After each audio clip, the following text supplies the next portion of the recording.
나는 착한 여자가 난 싫어요, 사실은. 착한 여자 짜증나요, 짜증나. 우리 생태마을에 50, 60이 다 돼갖고 암이 걸려갖고 오는 분들 많아요. 특히 자매들. 근데 이렇게 얘기를 해요. 신부님, 나 평생 집안을 위해서 고생하고 희생하고 내가 참고 견디고 살았는데 맨 마지막에 이렇게 암이 걸려갖고 내 인생을 돌아보면 남는 게 아무것도 없다고. 정말로 억울하고 분하다고. 그럼 나한테 막 울고, 난 이런 여자들 짜증나요. 누가 그렇게 살래요? 희생한다고 그게 훌륭한 게 아니에요. 참는다고 그게 훌륭한 게 아니에요. 집에서 누가 행복해야 되냐면 아내가 행복해야 돼. 그러니까 그 돈이면 이 돈이면 차라리 뭐 한다? 이 돈이면 차라리 애 학원을 한 번 더 보낸다. 이 돈이면 내가 살림살이를 하나 더 한다. 그리고 자기는 파마를 어떻게? 3만 원짜리 철모 뒤집어 쓴 거 딱 하고 있는 거야. 1년 내내 풀어지지도 않는 거 그냥 딱 쓰고 있는 거야.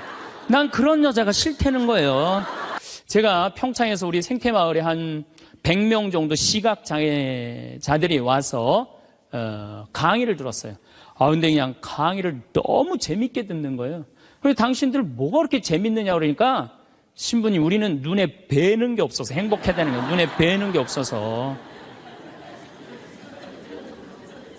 여러분들, 우리는요, 그분들은 눈에 뵈는 게 없어서 행복하다 그러는데 우리는 왜 안 행복하냐면 너무 보는 게 많아서 불행한 거예요. BMW, 벤츠, 그 다음에 남하고 비교하는 거야. 내 자식하고 남 자식하고 비교하는 거야. 내 자식은 요것밖에 안 됐는데 남 자식은 뭐 서울대학에 무슨 뭐 변호사에 뭐 판사에 검사에 의사에 내 자식 꼬라지는 요것밖에 안 되고 그러니까 불행한 거예요. 내가 뭐 우리나라의 그 좋대는 대학, 최고의 대학 졸업한 남편을 둔 부인들, 얼굴 밝은 부인들 별로 못 봐요.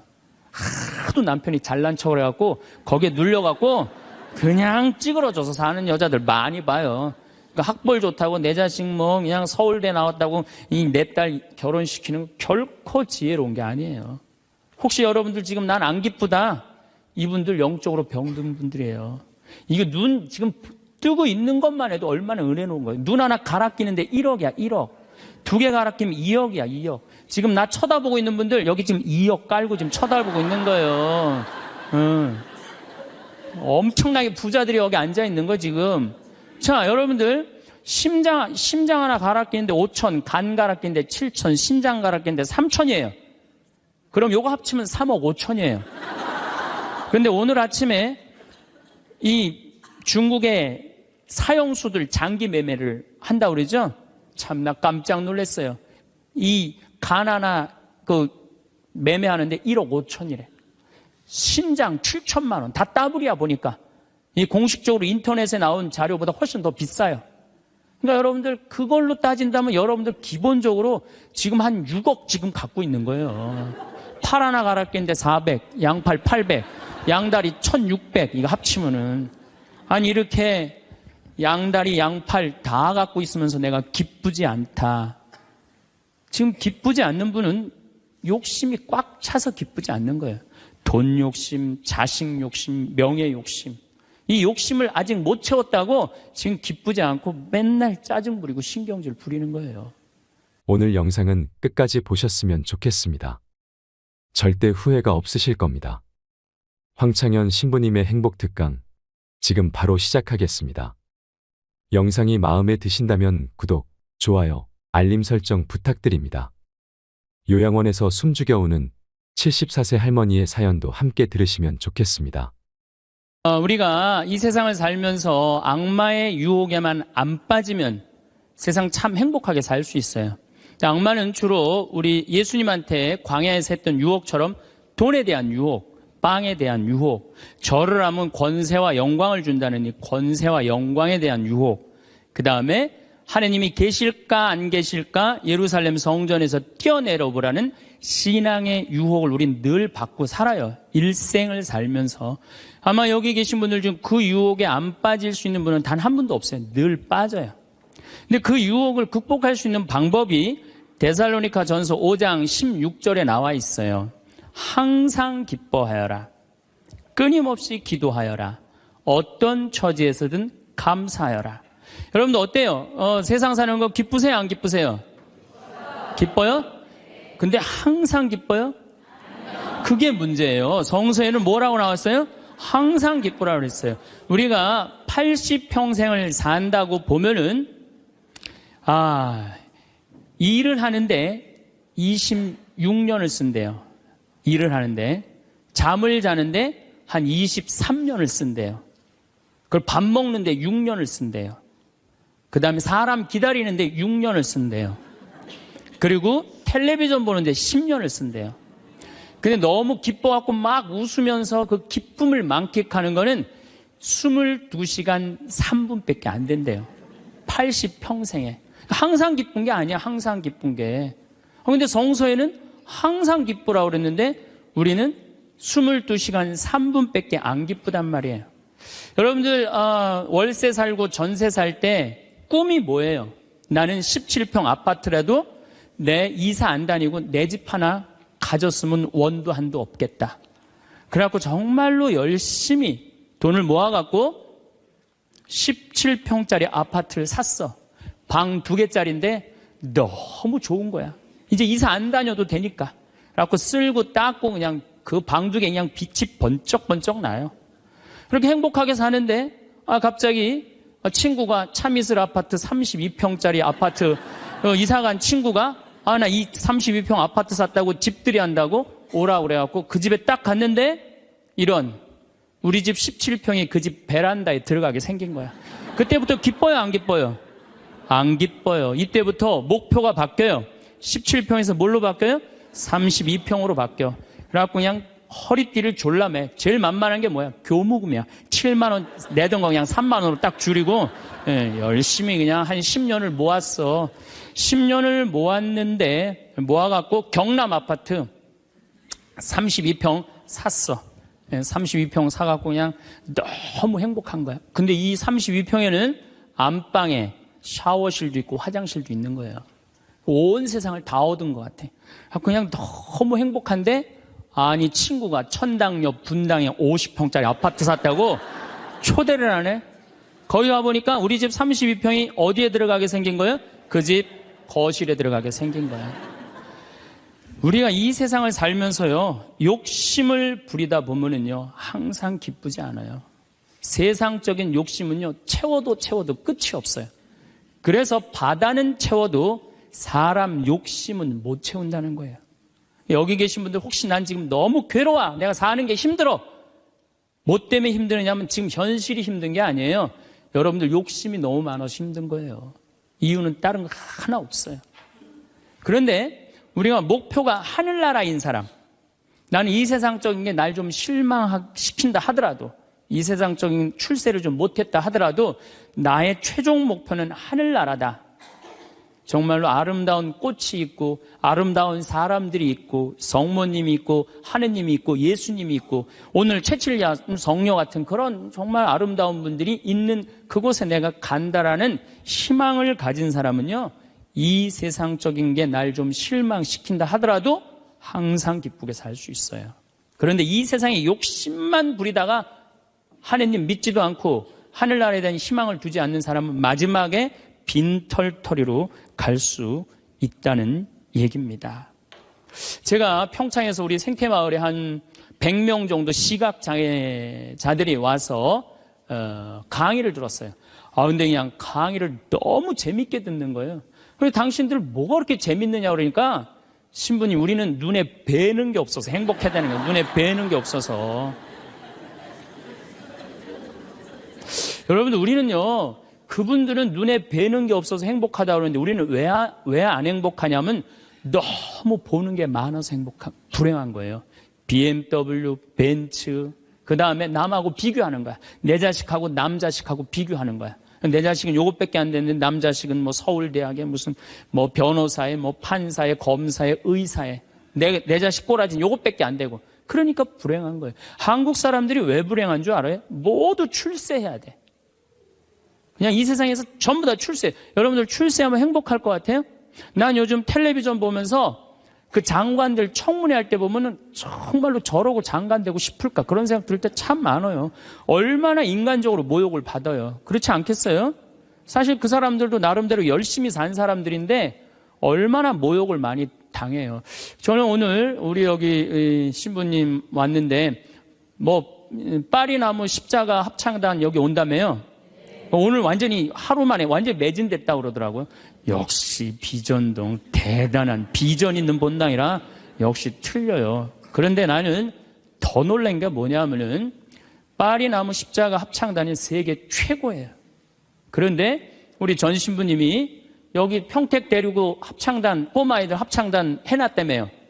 얘네들 음도 잘 못 맞춘대요. 그런데 그 무대에 얘네들을 세우겠다는 거예요. 일반 사람들은 자존심 상하고 기분 나빠서 안 세울지도 몰라요. 창피하다고. 그런데 그 아이들이 노래하는 것 자체로 오케이라는 거예요. 본당심이 말씀하시기를. 그런 정신이 중요해요. 내가 좋아하는 일 하면 되지. 꼭 출세해야 돼? 그렇지 않겠어요? 여러분들 여기 안 행복하세요? 여기 장관들 있어요? 국회의원들 있어요? 없잖아요. 그럼 우리 다 불행해야 돼요? 아니죠. 내가 오늘 얼마나 즐겁게 일을 하느냐. 그거 하나라도 우리는 얼마든지 행복할 수 있어요. 학벌, 서울대학, 카이스트. 이번에 3월 달에 카이스트 아이들 4명 자살한 거 여러분들 아시죠? 얼마나 똑똑한 아이들이에요. 여러분들 공부 잘하면 좋을 것 같아요? 공부 잘하는 애들끼리 또 스트레스가 많아요. 서울대학도 다 1등 하는 거 아니에요. 거기 한 과에 40명이면 거기서 또 꼴등이 또 있어요. 거기서 또 꼴등이 있어요. 걔네들은 또 자괴감을 느낀다는 얘기예요. 그래서 학벌, 내가 우리나라의 그 좋대는 대학, 최고의 대학 졸업한 남편을 둔 부인들, 얼굴 밝은 부인들 별로 못 봐요. 하도 남편이 잘난 척을 해갖고 거기에 눌려갖고 그냥 찌그러져서 사는 여자들 많이 봐요. 그러니까 학벌 좋다고 내 자식 그냥 서울대 나왔다고 이 내 딸 결혼시키는 거 결코 지혜로운 게 아니에요. 그래서 우리는 너무 출세, 학벌, 돈, 이 돈도 제가 보기에는 돈이 우리가 행복을 결정해 주는 것 같지는 않아요. 저는 요즘 이 입시철만 되면은 교수들이 돈 받고 그냥 부정 입학시키고 감옥에 들어가고 그 박사까지 돼서 교수까지 돼서 그 돈 몇 푼 받아먹고 감옥에 가요. 그 요즘 부산 저축은행 줄줄이 다 들어가는 거 보세요. 돈이 많으면요 더 많은 유혹에 빠지는 거예요. 제일 행복한 사람이 어떤 사람인지 아세요? 1 더하기 1은 2라고 내가 벌은 만큼만 쓰는 사람이 제일 행복해요. 근데 또 어떤 사람이 불행한 줄 아세요? 자기가 번 걸 쓰지도 못하고 죽는 사람들 많아요. 보면 9개 번 사람은요 10개 채우려고 1개 더 모으려고요 9개 손도 못 대고 죽는 사람들 많아요. 99개 가진 사람은 100개 채우려고 99개 쓰지도 못하고 죽는 사람들 많아요. 돈은요 제가 지난번에도 강의를 했듯이 내가 쓴 것만 내 돈이에요. 내가 쓴 것만. 살아오면서 여러분 이제까지 살아오면서 여행 다니고 맛있는 거 먹으러 다니고 성당 봉헌하고 여기 이 땅 사는데 위대한 일 하신 분들 땅값 내고 이것만 내 돈이에요. 내가 여기 비전동에서 제일 열받을 때가 언제였느냐면은 IMF 때 여기 내가 있을 때 터졌거든요. 근데 우리 교우들 20억 30억 날라간 교우들 많아요. 여기 안에. 근데 술이 취해갖고 나한테 와갖고 뭐라는 줄 알아요? 신부님이 이렇게 망할 줄 알았으면은 하루아침에 날릴 줄 알았으면 성당에 봉헌이라도 많이 할 걸. 내가 이 성당에서 내가 그 경험을 했다니까. 제일 열받는 거야. 다 잃어버리고 후회하지 말고 언제 해요? 있을 때 하세요. 있을 때. 그러니까 여기 지금 땅 산 거 열심히 봉헌하세요. 돈이 나를 행복하게 하는 건 아니에요. 또 우리나라 사람들은 외모를 너무 따져. 외모를. 이 4가지가 우리나라 사람들이 기쁘지 않는 이유 중에 하나래요. 그래갖고 그냥 텔레비전 보면 그냥 저는 요즘 나이를 먹어서 그런 게 아니라 연예인을 구분을 못 하겠어요. 다 그놈이 그놈 같고 그 여자가 그 여자 같아요. 다 똑같이 생겼어. 어떻게. 그런데 얼굴 잘생긴 남자들 여러분들 같이 살아보는 여기 자매님들 어때요? 속 끓어요 안 끓어요? 끓어요. 얼굴 남자 얼굴은요 그저 둥글둥글하니 투실투실하니 그냥 후덕한 그런 얼굴이 제일 좋은 거예요. 잘생겨봤자요 바람이나 피고 골치 아파요. 또 여자 얼굴 이쁘면은 그거 피곤해요. 이 남자 저 남자 찝쩍찝쩍 거려서. 얼굴은 그저 나같이 씹다 뱉은 수제비 같이 생긴 게 제일 좋은 거야. 제일 좋은 거예요. 우리가 이 출세, 학벌, 돈, 외모만 매달리지 않고 나 생긴 대로만 사는 사람은요, 너무 즐겁게 살아요. 우리나라 직업 행복 지수 1등이 사진작가예요. 사진작가. 사진 찍는 사람들이 제일 행복하대요. 자연 다니면서 마음껏 세상을 다 담을 수 있잖아요. 얼마나 좋아요. 그러니까 여러분들 내가 원하는 일을 지금부터 찾아서 하라는 거예요. 여러분들 쉽게 안 죽어요. 여러분들 앞으로 지금 50대신 분들 손 들어보세요. 50대신 분들 손 들어보세요. 나 50 넘었다. 여러분들 앞으로 60년 남아있어요. 60년 동안 밥 먹고 자고 이 일만 할 수 없어요. 내가 원하는 일을 하다 죽어야 돼. 원하는 일을 하다 죽어야 돼. 지금부터 그 일을 찾아 나서야지 여러분들 행복해요. 그 시각장애우들이 아시면 우리 눈에 뵈는 게 없어서 행복하다 그러더니 그분들이 우리 생태마을 앞마당에 보면 강이 내려다 보여요. 강이 내려다 보이는데 내 형제가 이 시각장애자인데 눈에 열이 너무 많았고 눈을 차라리 빼버리는 장애우들이 많아요. 그래서 아예 빼는 교우들도 있어요. 근데 눈을 정말로 다 뺀 형제 넷이서 그 강을 이렇게 내려다 보면서 내려다 보는 건지 안 내려다 보는 건지 잘 몰라도 얘기를 하는 걸 내가 들었어. 야, 베드로야, 내가 우리나라 참 많이 다녀봤는데 이렇게 경치 좋은 데는 처음이라는 거예요. 그래서 내가 물어봤어요. 아니, 뭐가 그렇게 경치가 좋은지 당신이 어떻게 아느냐고. 신부님, 강물 소리 들리지 않느냐 이거야. 그 다음에 새소리 들리지 않느냐 이거야.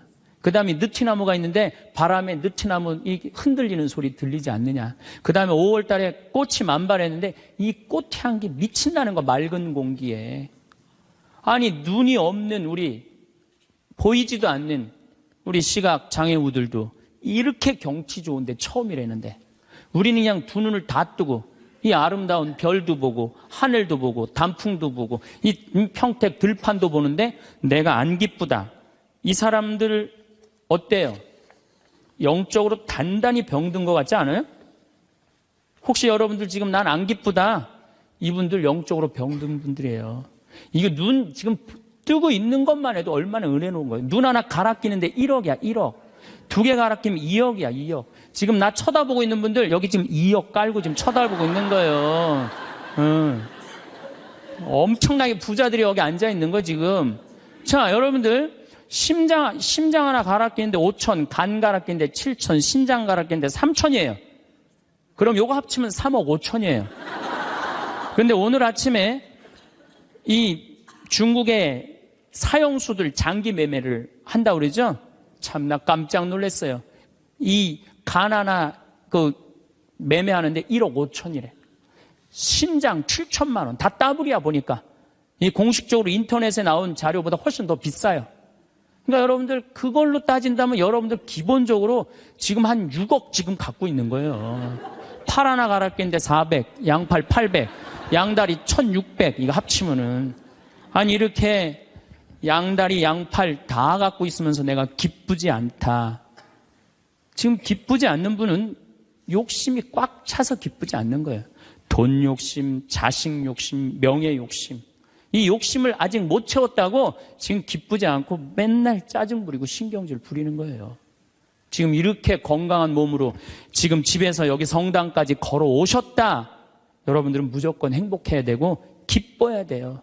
여기 여기 자해원에 한번 가보세요. 여기 뇌수정에 걸린 아이들, 뇌가 얼마나 큰지 몸보다 머리가 더 커요. 얘네들은 평생 일어나질 못해요. 그러니까 점점 머리가 커지다가 20살도 못 넘기고 죽어요. 평생 한번 일어나 보지도 못하는 거예요. 근데 여러분들은 지금 걸어서 두 다리를 여기까지 와서 앉아있다. 무조건 삶의 충만함, 살아있는 거에 대한 희열을 느끼셔야 돼. 난 정말로 건강하게 살아서 내가 움직이고 있구나. 근데 난 지금 얼굴에 그냥 기쁨이 하나도 없어. 이분은 뭔가 영적으로 병이 든 분이에요. 치료가 필요해, 영적으로. 그럼 어떤 사람이 기쁘냐 하면은 긍정적인 사람이 기뻐요. 부정적인 사람은 기쁘지 않아요. 세상을 삐딱하게 보는 분들은 안 기뻐요. 보면은 장사 안 돼도 대통령 탓, 고수도 안 돼도 대통령 탓, 내가 이렇게 지질이 못 사는 것도 부모 탓, 다 남 탓하는 사람은요, 기쁠 수가 없어요. 남 욕하는 사람은 행복하지가 않다는 거예요. 그래서 항상 긍정적으로 바라야 돼. 경제학자 파레토라는 사람이 있는데 이 사람이 개미들 있죠, 개미들. 개미들이 참 부지런한 곤충이잖아요. 그래갖고 개미를 관찰을 해봤어요. 그랬더니 개미들이 100마리가 왔다 갔다 하는데 놀랍게도 먹을 걸 물고 왔다 갔다 하는 거는 20마리밖에 안 된대요. 나머지 80마리는 그냥 왔다 갔다 하는데 그냥 아무것도 안 하고. 그래갖고 너무 신기해갖고 요 20마리를 또 모아갖고 또 100마리를 만들어 놓으니까 처음에는 다 물고 왔다 갔다 하더니 조금 지나더니 20마리만 먹을 걸 물고 왔다 갔다 하고 나머지 80마리는 그냥 왔다 갔다 하는데 어느 공동체나 열심히 일하는 사람은 20%예요. 나머지 80%는 그냥 왔다 갔다 하는 거예요. 성당도 똑같아요. 성당도 보면은 성당 와서 미사해설하고 나 오늘 저녁 너무너무 맛있게 먹었는데 저녁 준비하고 뭐 성당에서 봉사하는 사람은 20%고 나머지 80%는 그냥 왔다 갔다 하는 거야. 가방 들고. 근데 본당 신부가 그 20%에 초점을 맞추느냐 80%에 초점을 맞추느냐에 따라서 본당 분위기는 하늘과 땅 차이예요. 80% 그냥 왔다 갔다 하는 사람 맨날 욕해. 당신들 그래갖고 천당 가겠느냐. 당신들 그렇게 살아서 예수님한테 상 받겠느냐. 맨날 욕먹어. 그러면 20% 열심한 20%가 무슨 생각을 하냐면 나는 뭐야? 난 정말 집안일도 다 뒤로 하고 하느님 일 이렇게 열심히 하는데 칭찬 한 번도 받은 적이 없어. 그럼 그 사람들 기운 빠져요. 성당 분위기 쫙 떨어지는 거예요. 그런데 그 20% 당신들 때문에 우리 성당 움직인다. 당신들은 하느님이 보내준 천사다. 정말로 고맙다. 이러면 20%가 으쌰으쌰 해갖고 신나게 움직이면은 나머지 80%도 얼떨결에 따라오는 거예요.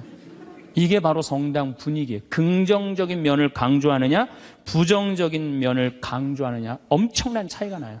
여러분들 남편들 100% 마음에 들어서 데리고 살아요? 한 20%만 마음에 들어도 데리고 사는 거예요. 술은 안 먹지 않느냐, 때리지는 않지 않느냐, 월급은 제때제때 갖다 주지 않느냐. 만약에 마음에 안 드는 80%만 맨날 말하면요, 그 부분은 못 살아요. 긍정적인 걸 보는 거 중요한 거예요. 내가 여기 비전동에 5년 있다가 경기도 광주 능평성당이라는 데를 갔어요. 저 개인적으로는 이 비전동이 사실은 우리 수원교구에서도 최고의 본당이라고 자부를 해요. 교우들도 정말로 착하고 말 잘 듣고. 근데 딱 갔더니 여기는 우리 박건순 신부님이 딱 저조소 했는데 거기 가보니까 아무것도 없어. 그냥 성당은 천막에다가 옆은 콘테이너에다가 바닥은 맨 흙이야. 거기 그냥 바닥에 흙에서 막 원추리 붓꽃이 막 피는 거야. 제대 꽃꽂이가 필요 없어. 알아서 펴주니까. 갔는데 분당 요한성당에서 500명을 주고 경기도 광주에서 100명을 주고 경기도 죽전성당에서 150명을 줬어요. 750명이야. 딱 갔는데 안 그래도 성당도 허접한데 아니 그 죽전에 사는 그 교우들이 우리 쪽으로 주교님이 발령을 냈단 말이에요. 이제 능평성당으로 가라고. 근데 거기서 전화가 왔어요. 교우들이. 신부님, 우리가 이제까지 죽전성당 짓느냐고 그렇게 애를 썼는데 또 신설성당으로 우리 집으로 가라고 그러더니 이 말이 됩니까? 자기네들끼리 회의를 했는데 안 오기로 결정을 했대요. 자, 제가 그 안 온다는 150명하고 싸웠을 것 같아요? 안 싸웠을 것 같아요? 안 싸웠어요. 왜? 그분들 와봤자 더 골치 아파요. 더 골치 아파요. 그래서 오지 말으라고 그랬어요. 근데 나한테 600명이야. 근데 우리 이 능평성당은 이 버스를 타고 이 능평 교우들이 분당으로 나가면은요, 버스 한 번이면 가요. 근데 우리 성당으로 오려면 2번을 갈아타야 돼. 그러니까 교우들이 다 분당으로 나가는 거예요. 미사 참여 이제 딱 150명이 오는 거, 150명이 주일날. 내가 여기 떠날 때 주일날 여기 1,700명이 왔거든요. 내가 막 떠날 때 여기가 주일날. 1,700명 맨날 하다가 150명 오니까 이건 사람도 아닌 거예요. 숫자가. 너무 좋더라고요. 그래갖고 미사 딱 11시 미사 한 대. 한 대니까 미사 끝나면 맨날 돼지를 한 마리씩 잡는 거예요. 맨날 돼지를 먹는 거야. 맨날. 내가 내면 총회장이 내고 총회장이 내면 부회장이 내고 돌아가면서. 그때는 돼지가 한 마리에 15만 원밖에 안 했거든요. 그래도 내가 가정방문 다니면 막 개 키우는 집에 있으면 뭐 이런 걸 키우냐고 먹자고 그냥. 잘 아실 거예요. 내가 얼마나 좋아하는지. 그래갖고 그냥 맨날 성당 마당에서 불을 지펴놓고 맨날 먹는 거야. 그런데 놀랍게도 우리 성당 마당이 분당으로 나가면요, 마당이 보여요. 그 분당 미사 참여 나가는 교우들이 맨날 성당 마당에서 그냥 불이 지글지글 일어난단 말이야. 저게 뭔가 하고 교우들이 자꾸 하나 둘씩 오기 시작하는 거야. 점점 교우들이 느는 거예요. 근데 이 1년이 지났는데 죽전에서 안 오겠다는 교우들이 전화가 왔어요. 자기네들이 회의를 했는데 오기로 결정을 했대요.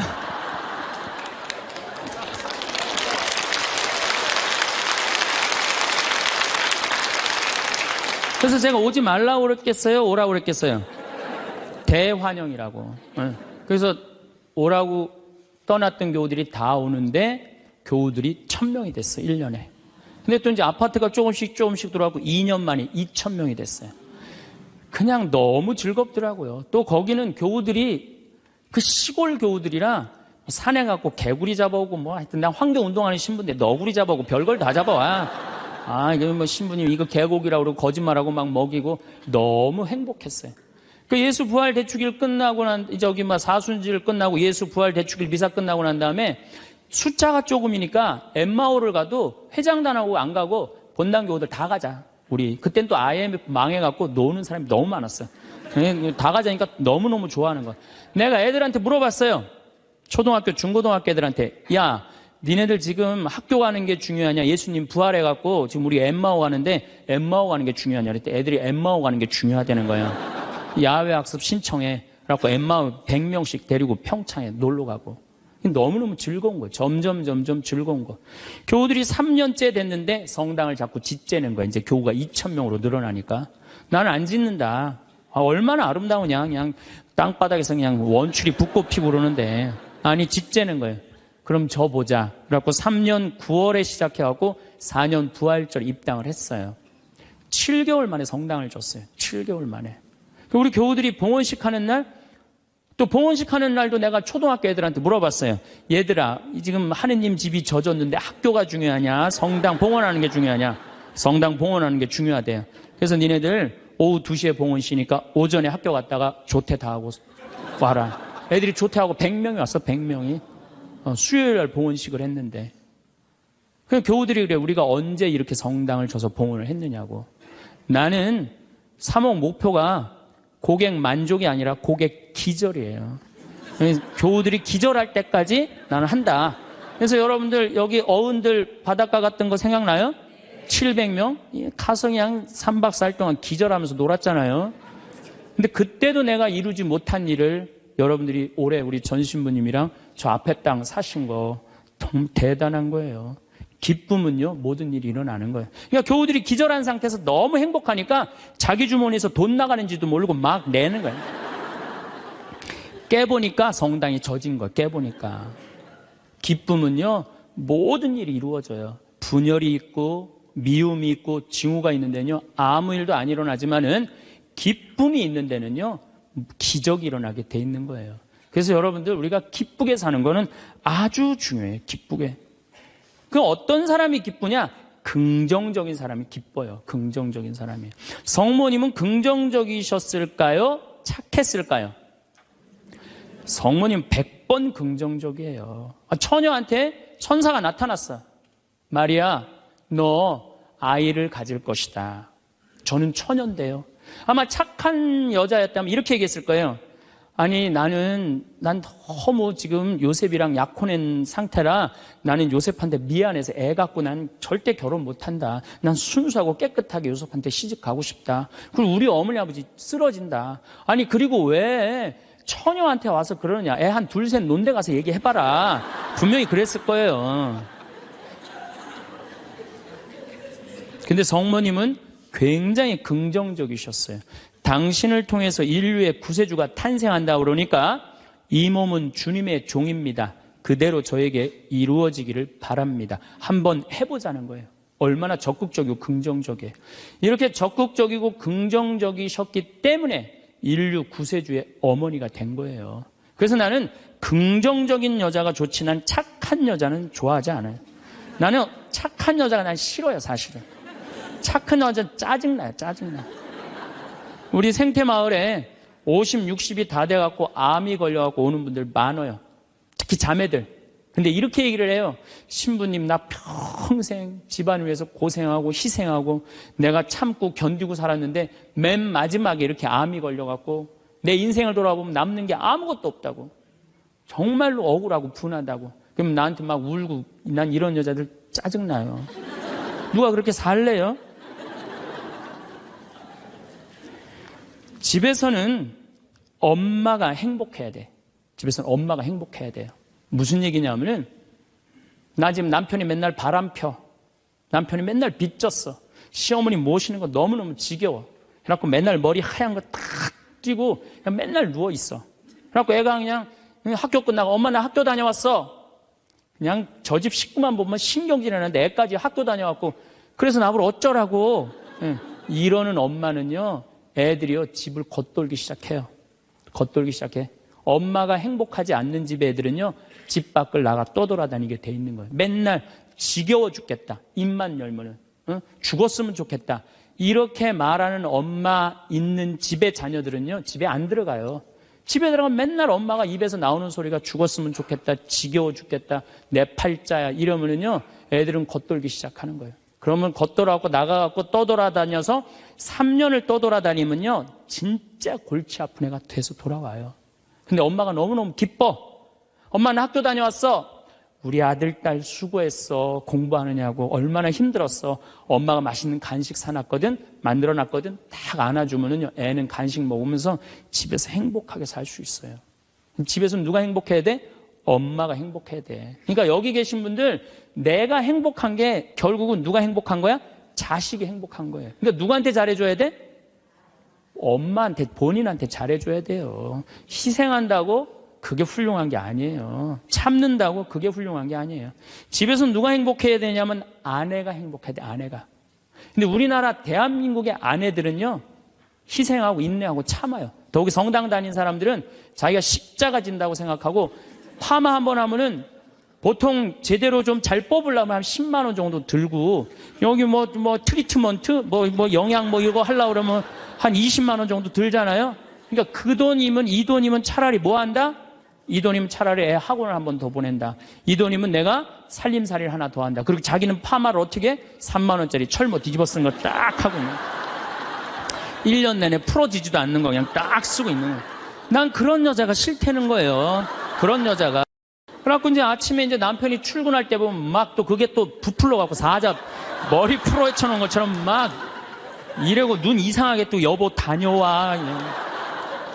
다녀오게 하고 난 다음에 다녀오라고 그러죠. 허벅지 뜯어진 치마도 좀 입고, 가슴 파인 것도 입고, 향수도 딱 뿌리고, 머리도 딱 한쪽으로 딱 묶고 예쁘게 하고 여보 다녀와. 그래야지 남편이 야, 나 이쁜 마누라 이거 위해서 내 다녀와야 돼, 이런 생각이 들지. 그냥 머리는 뭐 그냥 이래고 그냥 잠도 그냥 개슴치레하고 다녀오라고 그러면. 근데 또 대한민국 남자들은 착해요. 또 다녀오랜다고 저녁에 여보 나 다녀왔어. 근데 아직도 사자머리를 하고 그냥. 여러분들, 우리 평창에 읍내에 룸사롱이 있어요. 근데 룸사롱이 있는데 내가 오후 2시에 목욕을 갈 때가 있어요. 근데 우리 평창 목욕탕이 읍내에도 있지만 이 동네에 떨어진 목욕탕이 하나 있어요. 근데 그 목욕탕에서는 봉고를 운영을 해요. 시골 사람들 42개리가 있거든요. 그러니까 시골 사람들이 목욕하려고 그러면 전화하면 봉고 가서 데리고 와요. 근데 거기 아가씨들도 전화하면 우리 그 목욕탕이 봉고를 가지고 데리고 와요. 내가 목욕 2시에 갈 때 그 아가씨들이 같이 봉고를 타고 들어올 때가 있어요.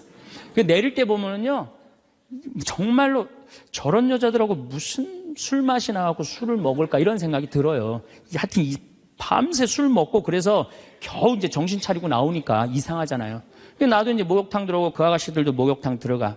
그런데 목욕이 끝나고 그 아가씨들이 꾸미고 나오면요 들어갔던 아가씨들이 아니에요. 얼마나 예쁜지요. 술이 확 땡긴다니까 그 아가씨들 보면은.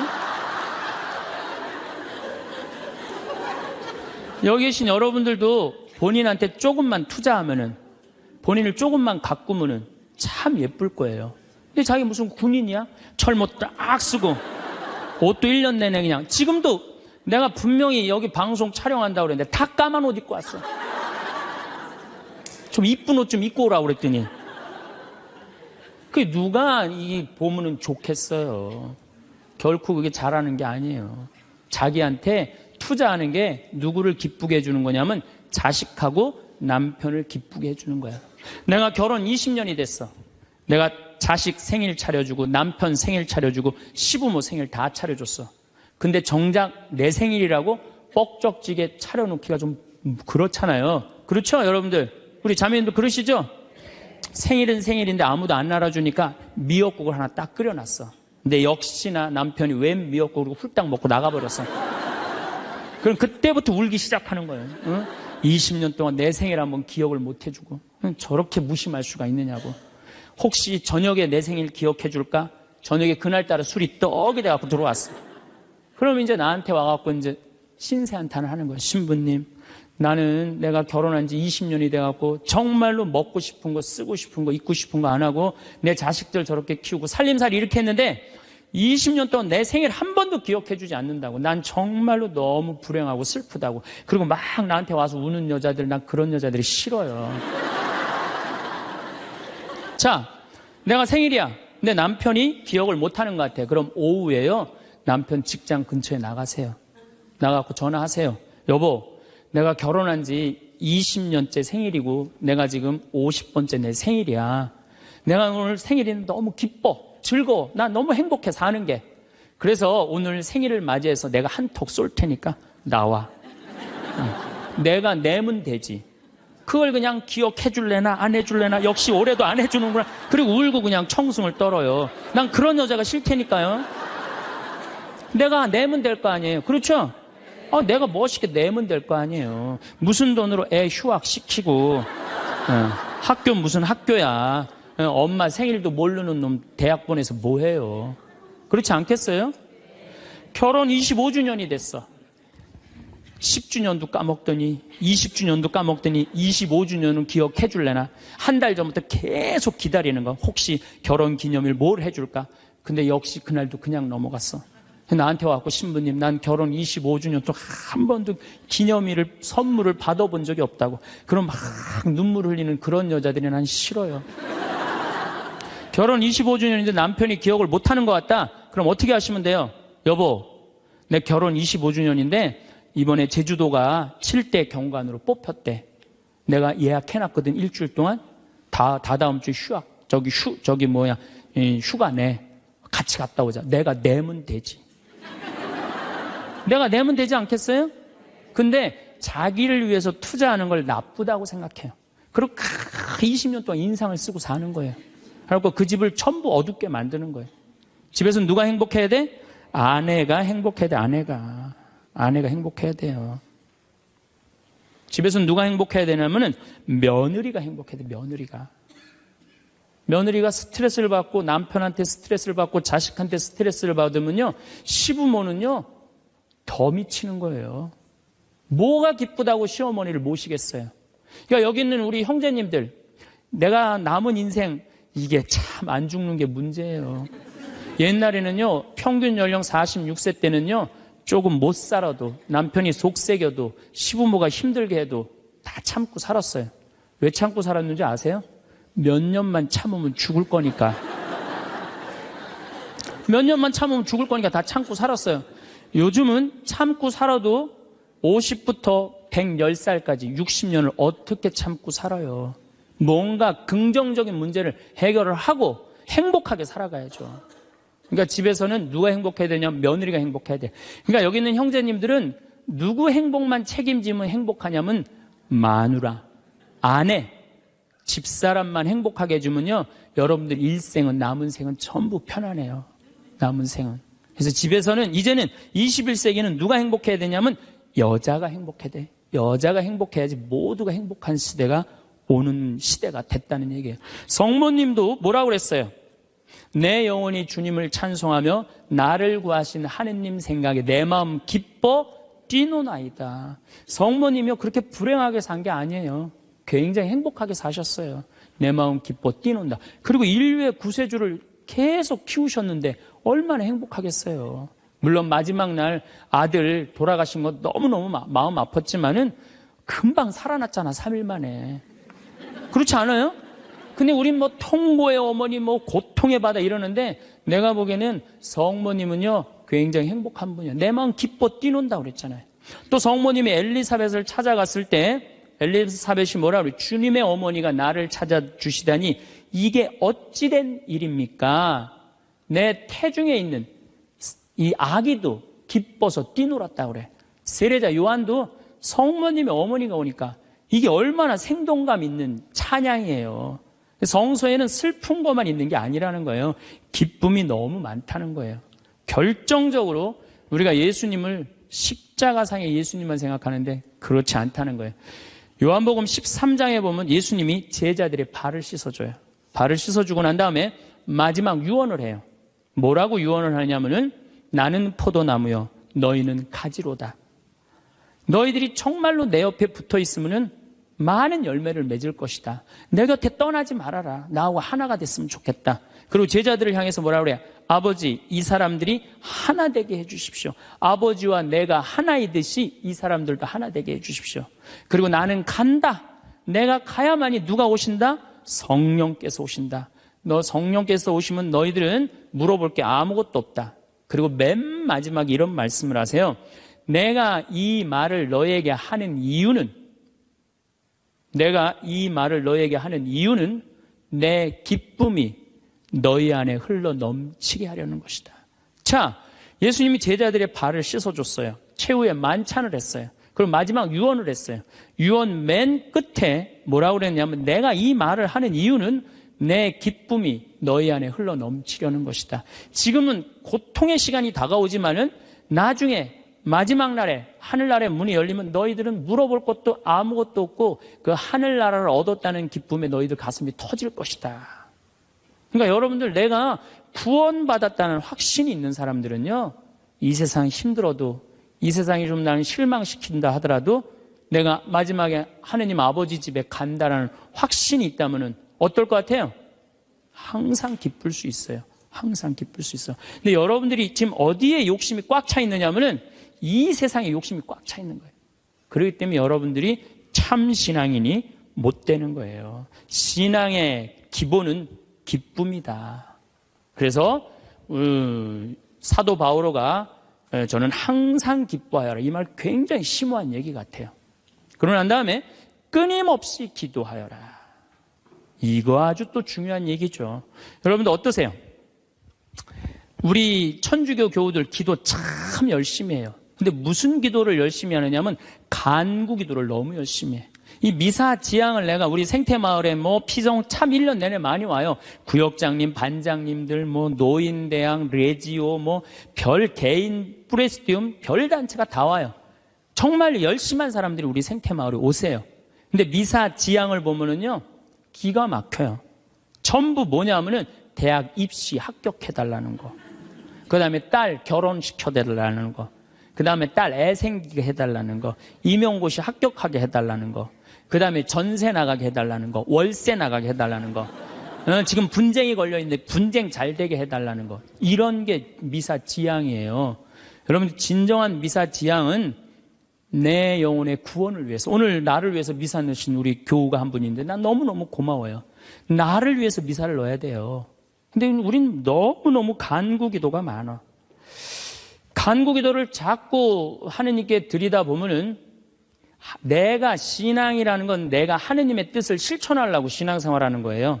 근데 간구 기도를 자꾸 하다 보면은 나중에 보면 하느님이 내 뜻을 실천하고 있어. 하느님이. 그러니까 내가 하느님의 종이 아니라 누가 내 종이 돼 있어? 하느님이 내 종이 돼 있는 경우가 너무 많아. 하느님이 내 종이 돼 있는 경우가. 그 신앙이 올바르지 않아요. 여러분들 자녀들이 30살까지 키워놨어. 그랬더니 자녀가 와갖고 어머니 아버지 나 이렇게 30살까지 키워주셔서 너무 감사합니다. 차를 좀 그랜저로 바꿔드릴까요? 핸드폰을 좀 좋은 걸로 큰 걸로 바꿔드릴까요? 텔레비전 LED로 바꿔드릴까요? 집을 천당역 분당으로 옮겨드릴까요? 이런 자식은 토요일날 온다면 기다려져요? 안 기다려져요? 기다려지죠? 근데 올 때마다 엄마 나 이번에 우리 애가 대학 들어가는데 엄마 학비 좀 대줘. 거기 땅 있잖아. 그거 팔아갖고 학비 좀 손자 학비 좀 대줘. 엄마 나 차 좀 바꿔줘. 엄마 나 집 좀 강남으로 가게 좀 돈 좀 줘. 맨날 올 때마다 징징거리면서 달라고 그러는 자식. 엄마 나 토요일 날 집에 갈게. 그러면 무서워요, 안 무서워요? 무섭죠? 하느님도 똑같아요. 이렇게 하면 눈 2개, 콧구멍 2개 그냥 다 주셨는데 여러분들이 묵주기도 9일기도 책 딱 펼치고 묵주 딱 붙잡으면요. 하느님이 깜짝 놀라는 거야. 이번 때 뭘 달라고 저게 또 9일기도 시작하나. 그렇게 많이 줬는데 헌금이나 많이 하면서 달라면 내가 이해를 해. 여러분들 1,000원짜리하고 10,000원짜리가 길 가다가 만났대요. 1,000원짜리가 10,000원짜리한테 물어봤대요. 너 요즘 어떻게 지내느냐? 그랬더니 10,000원짜리가 나 요즘 너무 바쁘다고 한국 시리즈 야구 구경도 가야 되고 연극도 보러 가야 되고 갈비도 먹으러 다녀야 되고 여행도 다녀야 되고 교회도 다녀야 되고 너무 바쁘다고. 이 파리 나무 십자가 공연도 보러 가야 되고 너무 바쁘다고. 그러니까 10,000원짜리가 또 예의상 1,000원짜리한테 물어봤어요. 그러는 너는 어떻게 지내느냐? 그랬더니 1,000원짜리 하는 말이 나는 사는 게 하나도 재미가 없어. 그날이 그날 같고 매일 똑같아. 뭐가 그렇게 그날이 그날 같은데? 그랬더니 1,000원짜리가 하는 말이 나는 하는 일이라고는 성당 다니고 또 성당 다니고 성당만 다녀 그러더래요. 아니 하느님한테 헌금이나 많이 하면서 시키면 내가 이해를 해. 딸랑 1,000원 주면서 뭐 이렇게 부탁하는 게 많아요. 미사 예물도 그래. 내가 보면은 이렇게 10,000원짜리 미사 예물 넣고 막 10명씩 쓰는 사람들 많아요. 그 한 사람당 1,000원이야, 한 1,000원. 내 얘기가 아니야. 내 동창 신부 얘기예요. 내 동창 신부님 얘기, 송영호 뻘건이 신부님 얘기예요. 나 좋은 거 배웠어요. 그 신부님한테. 아니, 하느님한테 미사 예물을 내면서 1,000원을 내면서 10,000원을 내면서 10명을 쓰면 어떻게 해. 그러니까 하느님이 1,000원 받고 너무 바빠요. 자꾸 간구 기도를 하다 보면 하느님을 시험하게 돼요. 자꾸 간구 기도를 하다 보면. 하느님은요, 감사 기도, 찬양 기도를 드릴 때요, 여러분들, 하느님께 뜨거운 마음이 생기는 거예요. 내 청춘 다 바쳐 자식 농사 지었는데 자식들은 명절에도 얼굴 한 번 안 내밀더이다. 허망하고 외롭기 짝이 없는데 내 신세 무엇으로 달래줄까? 이런 생각이 들 때가 없으신가요? 부모는 자식을 위해서라면 물불 가리지 않습니다. 자식들을 장성시킨 것도 모자라서 결혼 비용에 사업 자금에 손주까지 돌봅니다. 하지만 자식 잘 키워 호강을 바란 적도 없건만 이 거친 세상 손발 닳도록 살아내며 키웠건만 자식들은 명절에 얼굴 한 번 보기 힘듭니다. 그렇게 자식의 평생을 헌신한 대가는 초라하고 외롭기 그지없는 나의 노년입니다. 여기 치매로 요양원에 입소한 한 할머니도 마찬가지였습니다. 이 할머니는 날이 갈수록 치매와 망상 증상이 심해졌고 결국에는 자녀와 손주들도 까맣게 잊고 말았습니다. 심지어 밥을 떠서 입에 넣는 것조차도 잊어버렸습니다. 요양원 직원들이 식사 수발을 해드려야만 간신히 입안의 음식물을 우물거릴 수 있었습니다. 그러던 어느 날 할머니가 약간 정신이 돌아와서 요양보호사를 보며 말했습니다. 아이고 고맙다 딸아.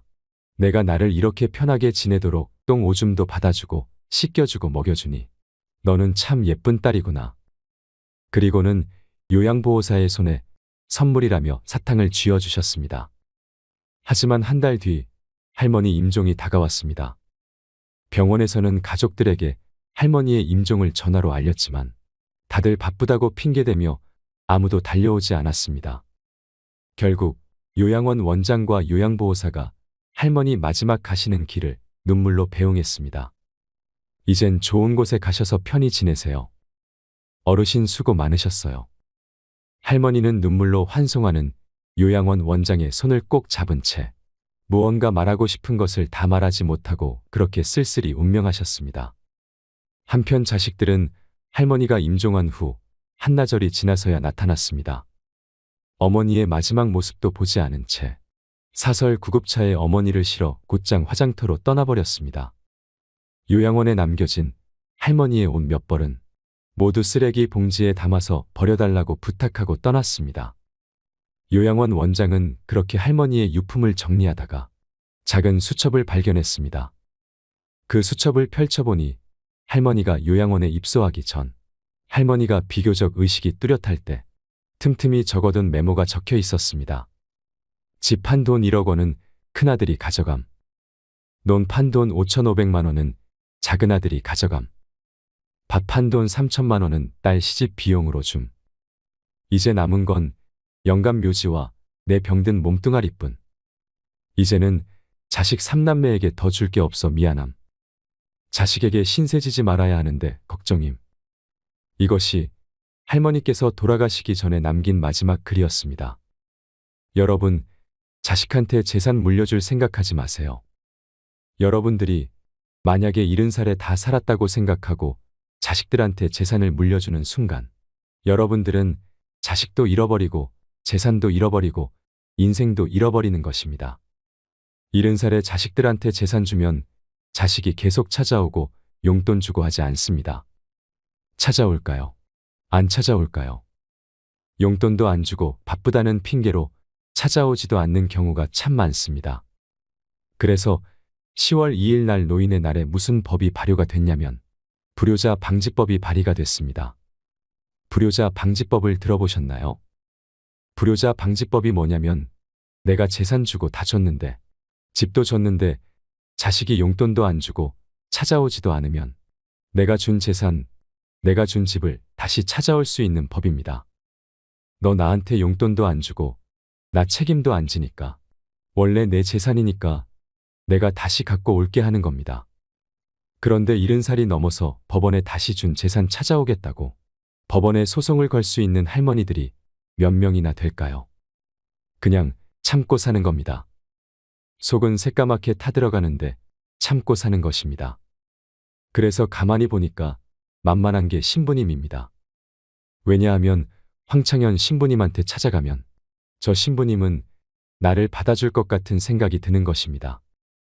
그래서 실제로 황창현 신부님한테 70살 넘은 분들이 전화해서 사정을 다 얘기한다고 합니다. 제가 자식들한테 재산 주고 탈탈 털어 모든 것을 다 줬는데 자식들이 박사해 사업하고 잘 사는데 나 찾아오지도 않는다고 말입니다. 그러면서 나 너무 멀쩡하다고, 난 아직도 건강하다고, 설거지도 할 수 있고 빨래도 할 수 있고 다 할 수 있다는 겁니다. 그렇게 신부님하고 같이 살고 싶다는 그런 분들이 많습니다. 지금부터 신부님이 하셨던 말씀을 들려드리겠습니다. 요즘 나하고 살자는 여자가 너무 많습니다.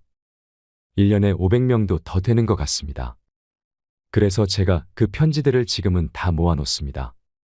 왜 모아놓느냐 하면 그 내용이 기가 막힙니다. 내용이 신부님 제가 자식을 어떻게 키워서 어떻게 성공시키고 어떻게 재산을 물려줬는데 나한테 이럴 수가 있느냐고 그렇게 구구절절 편지 쓰는 분이 많습니다. 그런데 그 자식 재산은 찾아올 생각하지 않고 신부님이 자식보다 낫다는 생각이 드는 겁니다. 나하고 살자고, 나하고 살자고 그렇게 얘기를 하십니다. 하루는 제가 전화를 받았는데 85살 된 할머니였습니다. 85살 됐는데 70살의 아들이 그러더래요.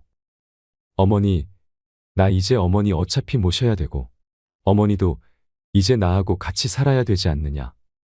그러니까 나한테 5천만 원 있고 어머니 3억 있는데 그 돈 나한테 주면 내가 아파트 분양받아서 어머니 모시고 살겠다고. 자기는 5천만 원 투자하고 엄마는 3억 투자하고 자기가 모시고 살겠다고 자기가 들어가서 사는 건데 말은 자기가 모시고 산다고 말하더랍니다. 근데 이 할머니가 이런 생각이 들었답니다.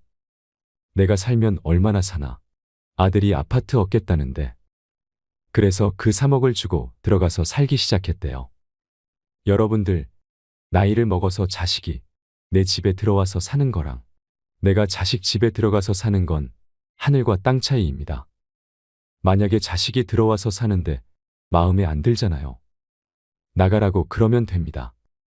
근데 만약에 내가 자식하고 같이 살겠다고 합쳤는데 자식이 너무 마음에 안 들어. 며느리가 너무 마음에 안 들어. 그리고 대개 80된 분들은 며느리가 몇 살쯤 되냐면 60살쯤 됩니다. 60살쯤 되는 며느리는 눈에 뵈는 게 없는 사람들입니다. 그럼 누가 나가야 될까요? 80살짜리가 짐 싸들고 나가야 됩니다. 80살짜리가 나가야 돼요. 이게 현실입니다. 제가 며칠 전에도 들은 얘기입니다. 6억을 들고 할머니가 아들 집으로 들어갔대요. 6억을 들고 들어가든 60억을 들고 들어가든 그건 아무 상관이 없습니다. 자식 집에 들어가서 사느냐 안 사느냐 그게 중요한 거예요. 그런데 6억을 들고 들어갔는데 냉장고에 있는 사과도 마음대로 못 먹겠더라는 겁니다. 왜냐하면 이거 혹시 며느리가 손자 주려고 갖다 놓은 거 아닌가 싶더라는 거죠. 그래서 전화를 했대요. 얘야, 나 이거 먹어도 되느냐고. 왜 그러고 사느냐 이거예요. 그냥 혼자 편안하게 6억짜리면 3억짜리 아파트 가고 3억은 은행에다 넣어놓고 한 달에 100만 원만 써도 30년을 먹고 살 수 있는데 왜 그렇게 사느냐 이거예요. 그리고 이제 여러분들의 인생의 주인공은 누구냐면 여러분들입니다. 자식이 여러분들에게 효도할 수 없습니다. 이제는 효도는 할 수 없는 세상이에요. 제가 아주 단언을 합니다. 여러분, 효도는 할 수도 없고 받아 먹을 수도 없는 세상이에요. 여러분들 110살까지 산다고 생각을 해보세요. 110살 먹은 엄마가 90살 먹은 아들한테 전화해서 얘야, 너 왜 나 요즘 안 찾아와 그러면은 90살 먹은 아들이 당황스럽지 않을까요? 엄마가 아직도 안 죽은 건가? 죽었는지 안 죽었는지 헷갈리는데 가끔씩 엄마가 전화해서 너 왜 나 안 찾아오냐 물으면 90살 먹은 아들이 당황스러울까요? 안 당황스러울까요? 당황합니다. 90살 된 아들은 엄마가 살았는지 죽었는지도 모릅니다. 여러분 중에 80세, 90세 된 어머니가 계신다면 하루에 몇 번 생각하시나요? 떨어져 살면 일주일에 한 번도 생각 안 할 때도 많을 겁니다. 일주일에 한 번도 말이죠. 근데 엄마는 오로지 자식만 생각하는 겁니다. 왜냐면 자기 인생을 살 줄 몰라서 그러는 것입니다. 자기 인생을 사는 사람은 자식이 있든 없든 자식이 찾아오든 안 찾아오든 아무 상관없이 자기 인생을 살아갑니다. 근데 자기의 삶이 없는 사람은 오로지 자식만 쳐다보고 110살 때도 90살 먹은 아들한테 너 왜 나 안 찾아와? 나 너밖에 없는데 그러면 아들이 엄마가 지금 죽었다가 살아난 건지 살았다가 죽은 건지 아들이 헷갈립니다. 이제는 효도는 없는 시대입니다.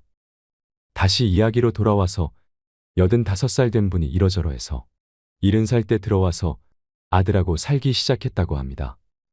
그런데 75세가 돼도 안 죽고 80이 돼도 안 죽더랍니다. 나이를 먹으면 먹을수록 돈이 더 필요합니다. 그래서 83살에 아들한테 500만 원만 달라고 했대요. 왜냐면 3억을 줬으니까 500만 원을 달라고 할 자격이 있는 거죠. 근데 그때부터 아들이 2년 동안 말을 안 하더래요. 저는 아들 편입니다. 생각을 해보세요. 여러분들, 이 아들은 엄마하고만 사는 게 아닙니다. 60살 된 며느리하고 사는 거예요. 며느리가 맨날 뭐라고 그럴 것 같나요? 나 시어머니하고 사는 거 지겨워. 당신이 택해 엄마야 나야. 그래도 모시고 살아야지 어떡해. 어머니 보고 어딜 나가라고 그러냐고. 아들이 맨날 이렇게 달래고 달래는 와중에 그런 상황도 모르고 500만 원 내놓으라니까. 이 아들이 엄마 쳐다보기가 싫은 겁니다. 2년 동안 아들이 말을 안 하더래요. 2년 동안 한 집에 사는데 아들이 2년 동안 나를 사람 취급도 안 하고 말도 안 하면 그 집에서 살고 싶을까요? 살고 싶지 않죠. 그러니까 나이를 먹으면 또 어떤 문제가 있냐면 안 보이죠? 안 들리죠? 기억은 까무락까무락 그러죠. 여기 아프죠? 저기 아프죠? 그러면 그 입에서 나 행복하다, 나 기쁘다 이런 말이 안 나옵니다. 아이고 지겨워, 아이고 사는 거 힘들어 죽겠어. 차라리 죽는 게 나아 맨날 이 말만 합니다. 좋은 소리도 여러 번 들으면 짜증나는데 지겹다, 죽겠다, 섭섭하다는 소리 10년 이상 들으면요. 정말로 아들이 죽고 싶을 만큼 힘들 겁니다. 그러니 2년 동안 말을 안 하는 걸 거예요. 이 할머니도 그 집에서 사는 게 너무 자존심이 상하는 겁니다. 그러니까 나한테 전화해서 신부님 생태마을에 있는 방 하나를 달래는 겁니다. 와서 살겠다고 말이죠. 나 아직도 건강하다 이거예요. 85살이 그것도 알몸으로 와서 나하고 산다는 겁니다. 아니, 내가 24살이 와서 산다 그래도 살까 말까 고민을 지금 해야 될 판국인데 85세 할머니가 아들한테 3억 다 주고 나한테 와서 알몸으로 살겠다고 하더라고요. 할머니, 우리 생태마을은 피정집입니다. 할머니께 드릴 방이 없습니다. 라고 하니 내가 거기 방 많은 거 아는데 왜 그러시나요? 그 많은 방이 안 비느냐 하더군요. 무작정 내놓으라는 겁니다. 할머니 죄송하다고 우리는 피정집이라 드릴 방이 없어 죄송해요. 그러니까. 아니 방송 보면 우리 노인들 마음을 가장 잘 아는 분이 신부님인데 막상 통화해 보니까 보는 거하고 다르다 하면서 성을 내시더군요. 방송 보는 거하고 다르다고 말이죠. 그래서 이 할머니가 마지막 전화기를 내려놓으면서 뭐라고 그러냐면 전화 막상 해보니까 신부님이나 내 아들이나 다를 바 하나도 없다고 똑같다고 말하시면서 전화를 끊었습니다. 이 할머니는 정말로 어디다 마음 둘 데가 단 한 군데도 없습니다. 만약에 이 할머니가 3억을 그대로 가지고 있었다면 그 서름을 안 받았을 겁니다. 그 서름 안 받고 그냥 자기 인생 사는 겁니다. 아들은 아들 인생 사는 거고 그럼 서로 섭섭할 것도 없고 원수될 것도 없습니다. 그런데 뭐가 원수가 되는 줄 아시나요? 줄 거 다 주고 원수가 됩니다. 그러니까 자식한테 돈을 주는 게 아닙니다. 주지 마세요. 뭐하러 주세요? 황창현 신부님께서 들려주신 이야기를 들으니 어떠신가요? 어린 시절 우리는 어른들에게 서로 베풀고 나누면서 살라고 배웠습니다. 이웃은 남이 아닌 사촌과 같았습니다. 하물며 내 자식은 오죽할까요? 하지만 모든 것을 불태워 금이야 오기야 키우느라 하얗게 새어버린 부모의 처지는 안중에 없고 나와 내 자녀를 먼저 생각하는 자식들이 많아지면서 소외되는 노인들이 적지 않습니다. 세월은 장마철 도랑의 급류처럼 멈춤 없이 흘러서 10년이면 바뀐다던 강산은 이제 1년도 못 가 흔적도 없이 사라지는 세상이 되었습니다. 그래서 우리의 삶도 멈춤 없이 100세까지 흘러가게 되었습니다. 그래서 이 정신없는 세상은 우리가 노년을 다른 관점으로 보아야 함을 요구하고 있습니다. 내 자식 하나 잘 된다면 집안 기둥뿌리까지 뽑아주고 싶은 것이 부모의 마음 이치이지만 그렇다고 내가 사는 집까지 자식에게 꼭 물려주어야 되겠습니까? 대부분의 노부모들은 오직 자식이 잘 돼야 한다는 생각으로 정작 본인은 돌보지 않습니다. 혹여나 자식이 손가락질 당할까, 자식이 나를 버려도 이웃에 알리지 않는다 합니다. 하지만 자식을 위해서 내 재산 다 주고 나면 그 뒤에는 무슨 일이 일어날는지요. 어떤 분들은 자식들이 상속을 받자마자 몰래 이사하고 전화번호도 바꿔버렸다 합니다. 그래서 아들, 딸 전화번호도 모른다고 합니다. 안타깝게도 우리나라는 OECD 가입 국가 중 노인 빈곤율과 자살률이 가장 높은 국가이며 독거노인의 자살률은 훨씬 더 높습니다. 부양해주는 자식이 없어 혼자 사는 독거노인 수도 많습니다. 노인들의 사회적 고립과 외로움이 심화되고 있고 아무도 모르게 쓸쓸히 임종을 맞이하는 이른바 고독사도 크게 늘고 있습니다. 심지어 젊은 세대들에게는 고령화 시대에 적응하려면 부모를 버려야 한다라는 말도 나올 정도로 우리 노인들의 처지는 곤란해졌습니다. 그렇다면 내 자식들이 그렇게 해맑게 웃던 내 새끼들이 정말로 우리 부모들을 짐으로 여기는 것일까요? 혹독한 세상 풍파를 다 겪은 일부 시청자분들은 제 생각이 순진하다며 너털 웃음 지으실 수 있겠습니다만 제 생각에는 우리의 아이들이 정말로 그렇게 생각하지 않을 수도 있다 생각합니다. 부모가 자식을 키우는 동안, 자식이 부모를 따르는 동안 무언가 문제가 생긴 것일 수도 있는 겁니다. 부모와 자식은 한 집에서 지내는 동안 어느 시점에서부터 둘 사이에 줄이 그어집니다. 그 줄이 겹쳐서 흠이 되고 그 흠은 구덩이가 되고 그 구덩이는 이제 서로 건너지 못하는 골짜기가 되었습니다.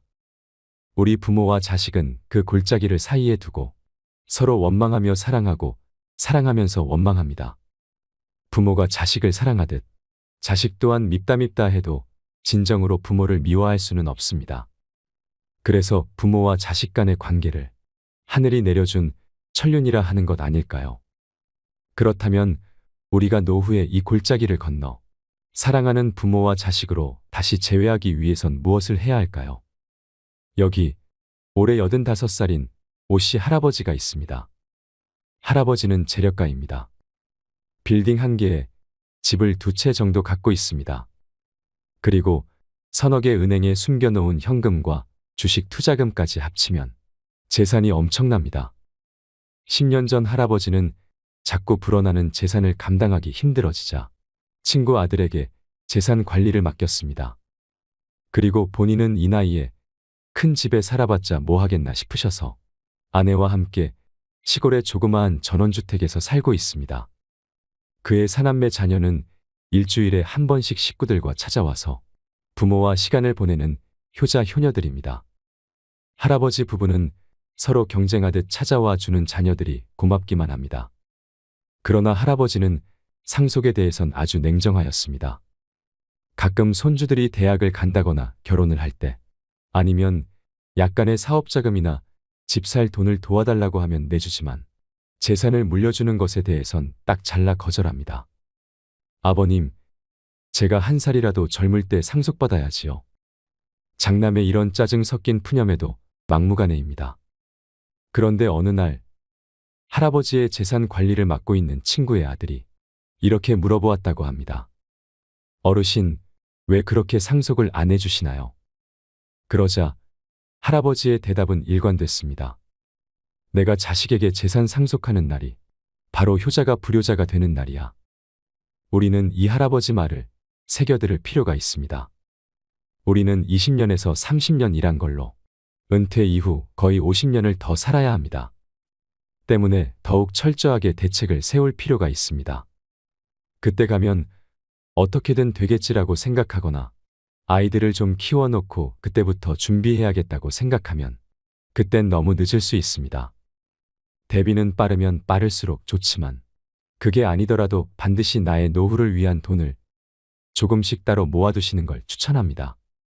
예전에는 대가족 제도여서 한 집에 증조할머니, 할아버지, 아버지, 아들이 살면서 가정 내 임종이 당연하였습니다.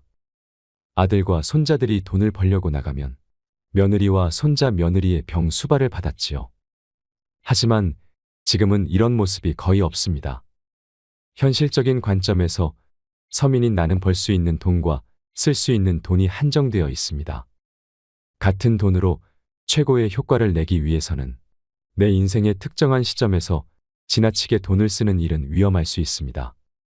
나의 노후를 준비하지 않고 교육비를 올인하게 되면 은퇴 후 무려 50년을 자식에게 의지해야 하는데 저는 과연 그걸 자녀들이 좋아할지 의문입니다. 자식들이 견디고 견디다가 결국에는 키워주신 건 감사하지만 솔직히 내 인생을 즐길 수 없어서 부담스러워요. 이런 말을 하지 않을까요? 모든 부모는 아이를 사랑합니다. 그래서 사랑의 표현은 무한대로 해줄 수 있지만 금전적으로는 냉정하게 생각해 보아야 하지 않을까요? 제가 아는 어느 부모님은 자식에게 이런 말을 반복했습니다. 너에 대한 지원은 딱 대학 등록금까지다. 그리고 사교육비도 많이 쓰지 않으셨습니다. 어찌 보면 냉정하다고 볼 수도 있지만 시간이 흐르자 그 부모님은 현명한 부모님이셨다는 생각이 들었습니다. 그분의 아이는 실제로 대학 등록금 이후로는 부모님에게 금전적으로 의지하지 않았고 그렇게 자식을 끊어낸 돈은 노부부의 노후자금으로 쓰였습니다.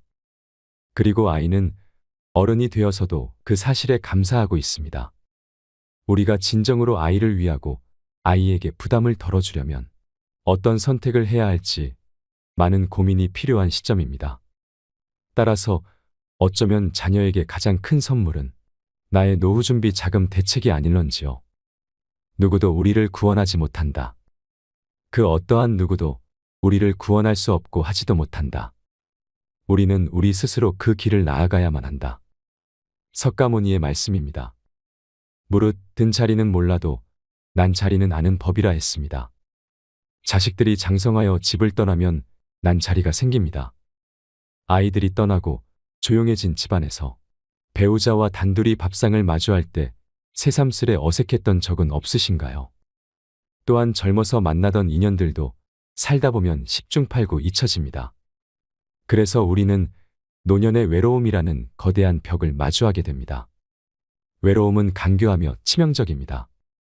마치 숲속 어딘가에서 가만히 피어나는 독버섯처럼 외로움이 내 마음속 어딘가에 뿌리를 내리게 되면 그 독버섯에서는 두려움이라는 독이 은은하게 피어납니다. 그래서 내가 올바른 선택을 할 수 없게 만듭니다. 앞서 소개해드린 불행한 노인들이 올바른 선택을 할 수 없었던 큰 이유 중 하나가 바로 외로움 때문입니다. 내가 혼자서 잘못되어도 누구 하나 도와줄 사람이 없다는 것은 사회적 동물인 인간이라면 누구나 견디기 힘든 고통입니다. 그리하여 자식에게 기대려는 마음이 커집니다. 너의 능력으로 번 돈이 아닌 남의 돈으로 무리하게 사업하지 말고 순리를 따르라고 타이를 수도 있는 것을 기어코 집을 팔아 사업자금으로 주게 됩니다. 내가 너를 믿고 사랑했듯이 너도 그럴 것이라 믿고 내 돈 주고 용돈을 받으면서 손주까지 떠안습니다. 그런데 자식은 바쁘다며 얼굴 한번 보기가 힘이 듭니다. 나의 헌신이 헌신짝이 되어버렸습니다. 그래서 노인들은 항상 외롭습니다. 혼자 될까봐 두렵습니다.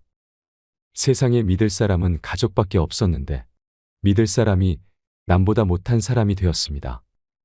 그래서 누구든 붙잡고 싶어집니다. 그러면 이번엔 남은 괜찮을까요? 가족보다 괜찮은 남은 있을까요? 그리하여 인연이 아닌 사람까지 붙들어 봅니다. 물에 빠져 떠내려가느니 무엇이든 붙드는 게 낫다 싶습니다. 하지만 얼마 못 가 서로 의견 충돌이 생기고 결국 그 관계도 깨지고 맙니다. 남은 결국 남이었습니다. 그리고 우리는 다시 외로운 노인이 됩니다. 외로움이라는 급류에 휩쓸려 정처 없이 떠내려갑니다.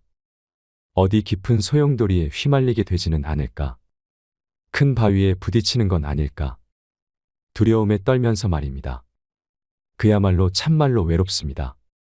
이 얼마나 슬픈 일인가요? 그래서 저는 우리에게 남겨진 소중한 인생을 외로움에 허무하게 휩쓸리지 않기 위해서 자식에게도 주변 사람에게도 말을 더 조심히 하고 아낄 것을 권해봅니다.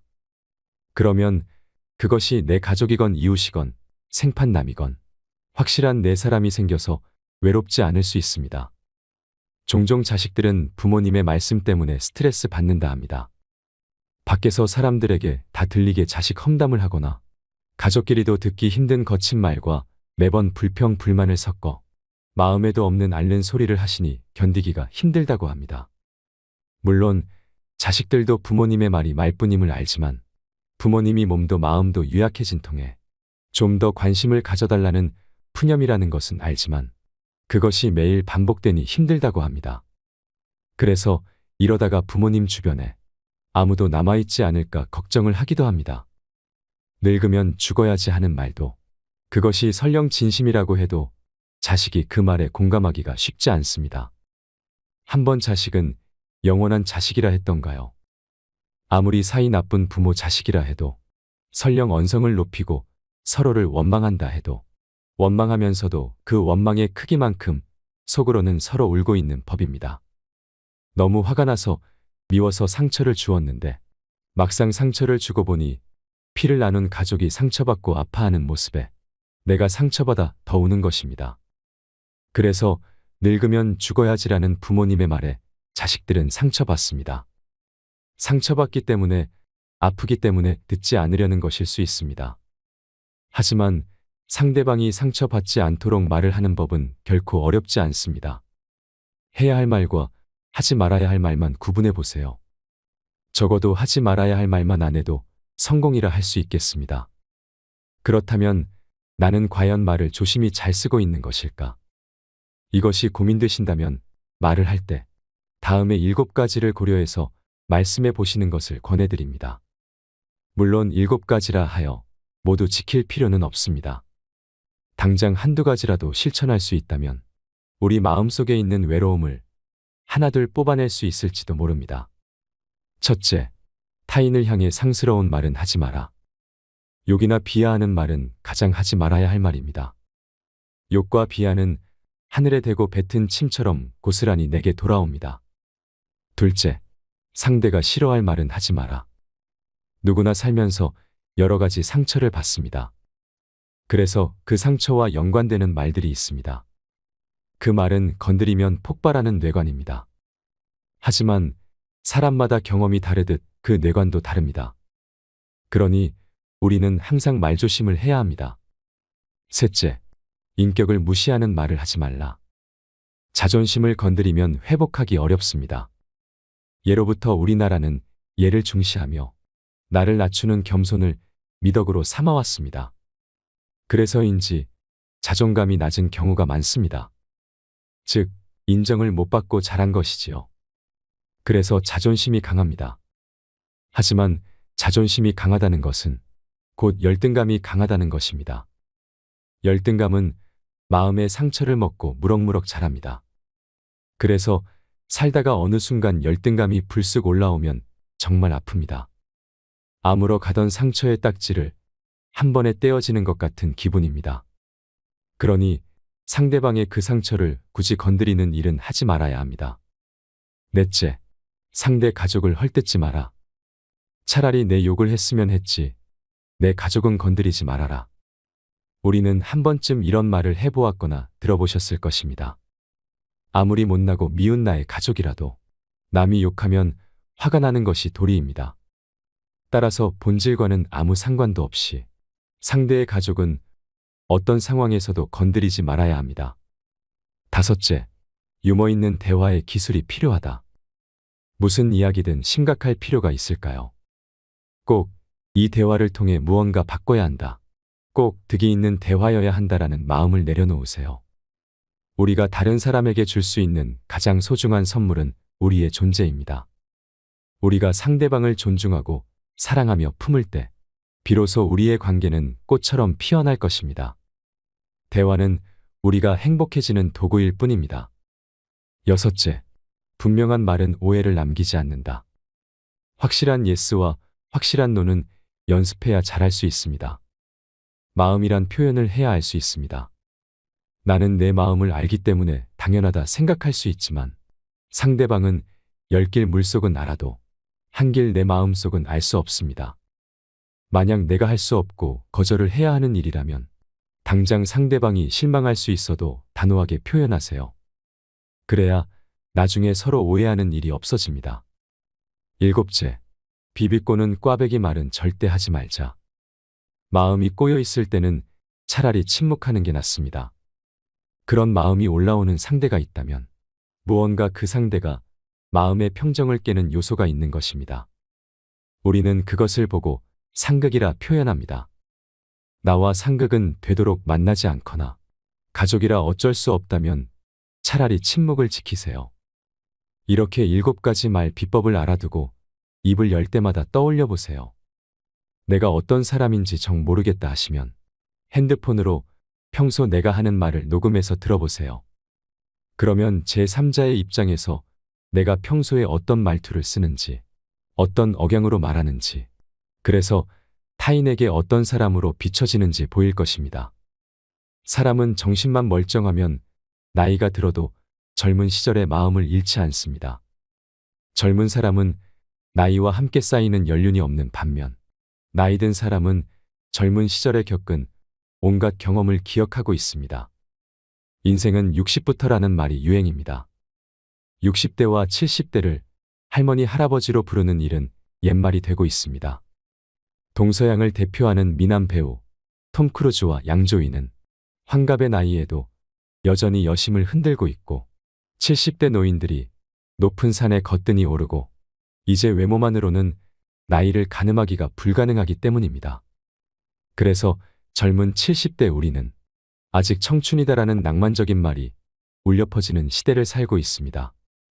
만약 여러분이 치아가 없으면 한 살이라도 젊으실 때 망설이지 말고 임플란트 해놓고 맛난 것 많이 드시기 바랍니다. 그리고 무릎 관절이 닳아서 걸을 수 없다면 즉시 인공관절이라도 시술받아 걸을 수 있도록 치료받고 열심히 걸어 다니시기 바랍니다. 눈으로 볼 수 있을 때 실컷 구경하고 귀도 안 들리면 돈 아끼지 말고 최고급 보청기 구입해서 귀 속에 깊숙이 넣고 친구들과 많이 얘기 나누시는 건 어떨까요? 행복은 모두에게 유익할 때 찾아옵니다. 당신이 행복할 때 이 기쁨은 영원하지 않겠지만 반대로 고통을 겪을 때 그 고통 또한 지속되지 않습니다. 세상 모든 것은 영원하지 않으며 과거는 이미 지나갔고 미래는 아직 오지 않았습니다. 우리가 살 수 있는 시간은 단 한순간뿐입니다. 그것은 바로 현재입니다. 그래서 현재에 충실히 살지 않으면 죽기 전에 후회가 남게 됩니다. 베풀 수 있을 때 남에게 많이 쏘고 또 쏘고 즐길 수 있을 때 마음껏 즐기는 것이 노후를 맞이한 우리들의 마지막 삶을 즐길 수 있는 값진 투자가 아닐까요? 이것이 인생길 후반 우리들의 생생한 모습이 아닐까요? 인생이란 따지고 보면 지금처럼 평범하게 노후 인생을 즐기며 사는 게 최고 아닐까요? 오늘 즐거움을 내일로 미루지 말고 누구를 미워도 말고 누군가가 불러만 주면 번개처럼 뛰어나가고 또 내가 부르면 총알같이 튀어나와 줄 그런 사람과 함께 만나 허심탄회한 대화 나누고 맛있는 것 양껏 먹고 마시며 행복을 만들어 보세요. 노후에 보장된 내일이란 없습니다. 오늘이란 어제 죽은 사람이 그렇게도 갈망하던 내일입니다. 당신의 지금 이 순간이 인생 최고의 날입니다. 어제 꽃이 화려했던들 무슨 소용일까요? 뒷방에 누워있던 노인도 일어나 움직이면 꽃피는 봄날이 됩니다. 그러면 고목나무에도 꽃은 핍니다. 저는 여러분들이 별것 아니라 해도 매일 동네 목욕탕에서 사소한 행복을 느끼며 노후 생활을 만끽할 수 있으면 좋겠습니다. 우리는 그동안 이리저리 살아낸 세월이 있어서 그 세월에 길들여진 몸과 마음이 하루아침에 바뀌지 않습니다. 지금 당장은 의지가 든다 해도 며칠만 지나면 뚜렷하던 이 의지가 어느샌가 흐릿해져 버리는 게 우리네 삶 아니던가요?